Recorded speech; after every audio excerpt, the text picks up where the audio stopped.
தமிழ் மக்களின் உணர்வுகளை பிரதிபலிக்கின்ற மாமன்றம் தமிழ்நாடு சட்டமன்றம் என்பது தமிழ்நாடு சட்டமன்றத்தில் மரபு மாண்புகள் படி இந்த அரசு பொறுப்பேற்ற பிறகு ஆளுநர் உரை என்பது தமிழ் தாய் வாழ்த்தோடு தொடங்கி இறுதியாக ஆளுநர் உரை முடித்த பிறகு தேசிய கீதத்தோடு நிறைவு செய்திருப்பதை இந்திய கம்யூனிஸ்ட் கட்சி வரவேற்கிறது.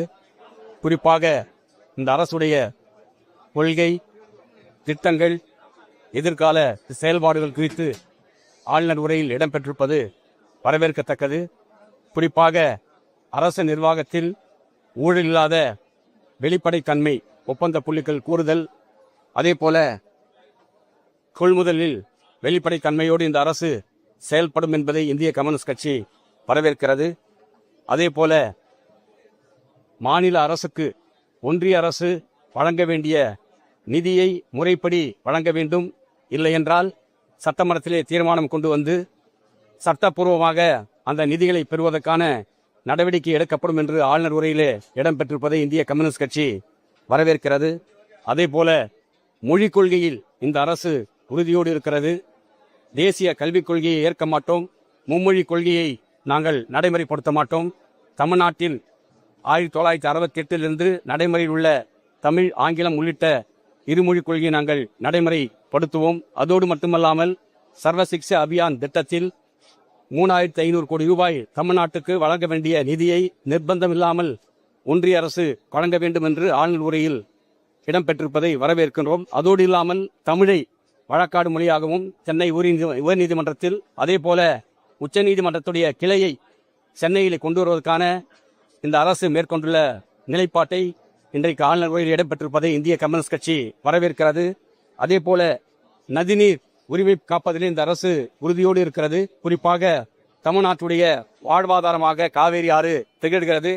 காவேரி ஆற்றின் குறுக்கே கர்நாடகாவில் மேகேதாத்தில் அணை கட்டுவதை சட்டப்பூர்வமாக எதிர்கொண்டு தமிழகத்துடைய விவசாய வாழ்வாதாரத்தை பாதுகாக்க அனைத்து விதமான சட்ட நடவடிக்கைகளும் எடுக்கப்படும் என்ற அறிவிப்பும், அதேபோல முல்லை பெரியாறு அணையில் 142 அடியிலிருந்து 152 அடி வரை நீரை மட்டத்தை உயர்த்துவதற்கு இந்த அரசு நடவடிக்கைகள் மேற்கொள்ளப்படும் என்ற அறிவிப்பையும், அதேபோல தமிழ்நாட்டில் உள்ள ஆறுகளை இணைக்கப்படும், அதன் பின்னர் தென்னக நதிகளை இணைப்பதற்கான நடவடிக்கை மேற்கொள்ளப்படும், மழைநீர் சேகரிப்பு திட்டங்களை நடைமுறைக்கு கொண்டு வரப்படும் என்ற நீர் மேலாண்மையை இன்றைக்கு இந்த அரசு பல்வேறு முறையில் கையாளுவதை இந்திய கம்யூனிஸ்ட் கட்சி வரவேற்கிறது. அதேபோல மீனவர்கள் நலன் காப்பதற்காக இந்த அரசு தொடர்ந்து தமிழக மீனவர்கள் இலங்கை கடற்படையினால் தாக்கப்படுவதும், அவருடைய படகுகளை பறிப்பதும், மீன்களை அள்ளி செய்வதும், அதே போல சிறை பிடிப்பதும் தொடர் நடவடிக்கையாக இருக்கிறது. ஒன்றிய அரசை வற்புறுத்தி தமிழர்களுடைய மீனவர்கள் நலன் காக்க இந்த அரசு உறுதி ஏற்றிருப்பதை இந்திய கம்யூனிஸ்ட் கட்சி வரவேற்கிறது. அதே போல இந்த அரசு ஏற்கனவே ஓசூரில் வான்வழி மையம் அமைக்கப்படும் என்று அறிவிக்கப்பட்டு அந்த நிலவில் இருக்கிறது. அந்த வான்வழி மையம் அமைக்கவும், அதே போல தமிழ்நாட்டில் 2ஆம் கட்ட நகரங்களான ஓசூர், மதுரை, கோவையில் மெட்ரோ ரயில் திட்டம் கொண்டு வருவதற்கான நடவடிக்கைகள் மேற்கொள்ளப்படும் என்ற அறிவிப்பை இந்திய கம்யூனிஸ்ட் கட்சி வரவேற்கிறது. அதோடு இல்லாமல் கடந்த ஒன்றிய அரசாங்கம் தொடர்ந்து தொழிலாளர்களுடைய உரிமைகளுக்கு எதிராக 4 சட்ட தொகுப்புகளை கொண்டு வந்திருக்கிறது. அந்த 4 சட்ட தொகுப்புகள் கார்ப்பரேட் நிறுவனங்களுக்கு ஆதரவானவை, தொழிலாளர்களுக்கு விரோதமானவை, 100 ஆண்டு காலம் தொழிலாளி வர்க்கம் போராடி பெற்ற தொழிலாளர் உரிமைகளை பறிக்கின்ற அந்த 4 சட்ட தொகுப்புகளை நடைமுறைப்படுத்தக்கூடாது, அதற்கான தீர்மானத்தை சட்டமன்றத்திலே கொண்டு வர வேண்டும் என்பதை இந்திய கம்யூனிஸ்ட் கட்சியின் சார்பாக நாங்கள் வலியுறுத்த இருக்கிறோம். அதோடு மட்டுமல்லாமல் 2004ஆம் ஆண்டு ஐக்கிய முற்போக்கு கூட்டணி ஆட்சியில் அன்றைய மன்மோகன் சிங் தலைமையிலான காங்கிரஸ் கட்சி ஆட்சியில் இருக்கும்போது 61 சட்டமன்ற உறுப்பினர்கள், நாடாளுமன்ற உறுப்பினர்கள் இந்திய கம்யூனிஸ்ட் கட்சி, மார்க்சிஸ்ட் கம்யூனிஸ்ட் கட்சியை சேர்ந்தவர்கள் இருந்தார்கள். குறைந்தபட்ச செயல் திட்டத்தை உருவாக்கி கிராமப்புறங்களில் வறுமையை ஒழிப்பதற்காக ஆண்டுக்கு குடும்பத்துக்கு ஒருவருக்கு 100 நாள் வேலை வழங்குகின்ற மகாத்மா காந்தி தேசிய ஊரக வேலைவாய்ப்பு திட்டம் கொண்டு வந்தது. அந்த திட்டத்தை இன்றைக்கு ஒன்றிய அரசு சிதைக்கும் வகையிலே மகாத்மா காந்தி பெயரை பிடிக்காதவர்கள் இன்றைக்கு விபிஜி ராம்ஜி என்ற புதிய பெயரை வைத்து மாநில அரசுகள் 40% நிதியும், அதே போல ஒன்றிய அரசு 60% நிதியோடு அந்த திட்டம் செயல்படுத்தப்படும் என்று அறிவிக்கப்பட்டிருக்கிறது. நிச்சயமாக அந்த திட்டம் சிதைப்பதற்கான ஒரு திட்டம். அந்த திட்டத்தை எதிர்த்து சட்டமன்றத்திலே தீர்மானம் கொண்டு வர வேண்டும் என்று இந்திய கம்யூனிஸ்ட் கட்சியின் சார்பில் நாங்கள் வலியுறுத்த இருக்கிறோம். அதோடு மட்டுமல்லாமல் சமீப காலமாக தமிழ்நாட்டில் பெண்கள், குழந்தைகள், மூதாட்டிகள், அதே போல மாற்றுத்திறனாளிக்கு எதிரான பாலியல் வன்கொடுமைகள், அதே போல கொலை, கொள்ளை போன்ற குற்றங்கள் அதிகரித்திருக்கின்றன. அவற்றை இந்த அரசு இரும்பு கரம் கொண்டு ஒடுக்க வேண்டும். பெண்கள் மற்றும் குழந்தைகள் பாதுகாப்பை இந்த அரசு உறுதிப்படுத்த வேண்டும். அதே போல தொடர்ந்து தொழிலாளர்கள், விவசாயிகள், விவசாய தொழிலாளர்கள், அதே போல அரசு ஊழியர்கள், ஆசிரியர்கள், அமைப்பு சாரா தொழிலாளர்கள், உள்ளாட்சி அமைப்புகள், நகர்ப்புற உள்ளாட்சி அமைப்புகளில் பணியாற்றுகின்ற தூய்மை பணியாளர்கள், அதே போல மருத்துவம் மற்றும் மக்கள் நல்வாழ்வுத்துறையிலே பணியாற்றக்கூடிய மருத்துவர்கள், செவிலியர்கள், அதே போல ஆசா பணியாளர்கள், மேலும் போக்குவரத்துறை, மின்சாரத்துறை, அதே போல டாஸ்மாக் துறை, மேலும் அங்கன்வாடி, சத்துணவு துறைகளில் கடந்த 15-20 ஆண்டு காலமாக ஒப்பந்த அடிப்படையிலும் அவுட் சோர்சிங் முறையிலும் பணியாற்றி கொண்டிருக்கிறார்கள். 480 நாட்கள் பணியாற்றினால் அவர்களை பணி நிரந்தரம் செய்ய வேண்டும் என்று சட்டம் இருக்கிறது. தாவேக அரசும் நாங்கள் ஆட்சிக்கு வந்தால் 5 ஆண்டுகள் பணியாற்றியிருந்தால் அவர்களை பணி நிரந்தரம் செய்யப்படும் என்று தேர்தல் வாக்குறுதி கொடுத்திருக்கிறார்கள். அந்த வாக்குறுதியை நிறைவேற்றி 5 ஆண்டுகளுக்கு மேலாக பணியாற்றியவர்களை பணி நிரந்தரம் செய்ய வேண்டும் உள்ளிட்ட கோரிக்கைகளை நடைபெற இருக்கின்ற சட்டமன்ற கூட்டத்தொடரில் இந்திய கம்யூனிஸ்ட் கட்சியின் சார்பாக வலியுறுத்த இருக்கிறோம். தேர்தல் நேரத்தில் அறிவித்த அனைத்து திட்டங்களும் உரிய நிதி ஒதுக்கீடு செய்து ஒரு கால அவகாசம் நிர்ணயித்து அந்த திட்டங்களை நிறைவேற்றப்பட வேண்டும் என்பது இந்திய கம்யூனிஸ்ட் கட்சியுடைய நிலைப்பாடு. வருகின்ற சட்டமன்ற கூட்டத்தொடரில் அதையும் நாங்கள் அரசின் கவனத்துக்கு கொண்டு செல்ல இருக்கிறோம். இன்று தமிழ்நாடு சட்டமன்ற பேரவையில்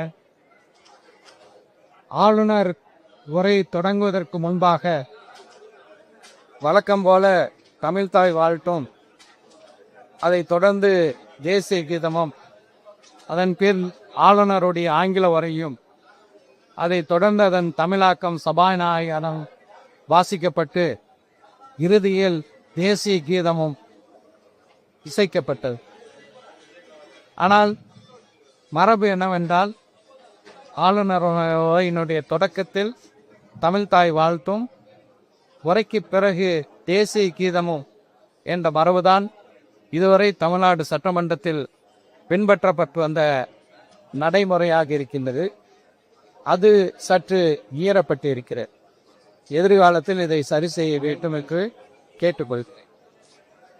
இன்று ஆளுநர் உரை என்பது வாசிக்கக்கூடிய வேலை மட்டும்தான் ஆளுநருக்கு. அந்த உரையை தயாரித்து தருவது ஆட்சியில் இருக்கக்கூடிய அரசு. அந்த அடிப்படையில் இந்த ஆளுநர் உரையில், இன்று வாசிக்கப்பட்ட அந்த உரையில், இந்த அரசு திராவிட முன்னேற்றக் கழகத்தின் பல்வேறு கொள்கைகளை, பல்வேறு திட்டங்களை தொடர்ந்து நடைமுறைப்படுத்துவோம் என்று சொல்லியிருக்கக்கூடிய ஒரு நிலையை பார்க்கிறோம். ஆனால் கடந்த திராவிட முன்னேற்றக் கழக அரசில் நிதி சீர்கேடு இருந்தது என்று ஆளுநர் தன்னுடைய உரையின் தொடக்கத்தில் குறிப்பிடுகிறார். அதன் பிறகு தமிழ்நாட்டின் தொழில் வளர்ச்சி பற்றி பேசும்போது முந்தைய அரசின் தொழில் வளர்ச்சி கொள்கையை தான் இந்த அரசும் பின்பற்றும், அதை மேலும் நாங்கள் எடுத்து செல்வோம் என்று ஆளுநர் குறிப்பிடுகிறார். இது முன்னுக்கு பின் முரணான ஒன்றாக இருக்கின்றது. தமிழ்நாட்டு திராவிட முன்னேற்ற கழக அரசு நிதிநிலை சீர்கேடாக இருந்தது என்று சொல்லிவிட்டு பிறகு தொழில் வளர்ச்சியில் திமுக அரசின் கொள்கையை பின்பற்றுவோம் என்று சொல்வது உண்மையிலேயே நிதி சீர்கேடு இல்லை. தமிழ்நாட்டினுடைய நிதி, தமிழ்நாட்டினுடைய வளர்ச்சிக்காக தமிழ்நாட்டின் பல்வேறு பகுதிகளில் கட்டுமான, அதாவது இன்ஃப்ராஸ்ட்ரக்சர் என்று சொல்லக்கூடிய அடிப்படை கட்டுமான வசதிகளுக்காக, வளர்ச்சிக்காக, பள்ளி கல்விக்காக, குறிப்பாக அரசு பள்ளிகளில் சேரக்கூடிய மாணவர்கள் அதிகரிக்கக்கூடிய ஒரு நிலையை ஏற்படுத்தக்கூடிய வகையில் ஒரு சிறப்பான நிதி மேலாண்மை திராவிட முன்னேற்ற கழகத்தின் ஆட்சியில் இருந்தது என்பதற்கு ஒரு ஒப்புதல் வாக்குமூலமாக தாவேக அரசாங்கத்தினுடைய ஆளுநர் உரை அமைந்திருக்கின்றது என்பதுதான் சரியான ஒரு நிலைப்பாடாக இருக்கின்றது. இந்த அரசு இருமொழி கொள்கையை தான் பின்பற்றுவோம், புதிய கல்விக் கொள்கையை தமிழ்நாட்டில் அனுமதிக்க மாட்டோம் என்று அறிவித்திருப்பதை வரவேற்கின்றோம். அதே போல மேகதாது அணை விவகாரத்தில் இந்த அரசு உறுதியான நடவடிக்கை எடுக்கும் என்று சொல்லியிருப்பதையும் வரவேற்கின்றோம். இந்த அரசு, ஒன்றிய அரசு நமக்கு தர வேண்டிய நியாயமான நிதி பங்கை தராததை குறித்து சட்டமன்றத்தில் தீர்மானம் நிறைவேற்றுவோம் என்று சொல்லியிருப்பதையும் வரவேற்கின்றோம். இவையெல்லாம் கடந்த திராவிட முன்னேற்ற கழக அரசு பின்பற்றி வந்த கோட்பாடுகளாகத்தான் இருக்கின்றது. ஒரு தமிழ்நாட்டில் உள்ள அரசு கல்லூரிகளில் காலியாக இருக்கக்கூடிய பணியிடங்கள் நிரப்பப்படும் என்ற அறிவிப்பையும் வரவேற்க. 5 கோடி தமிழ் மக்கள்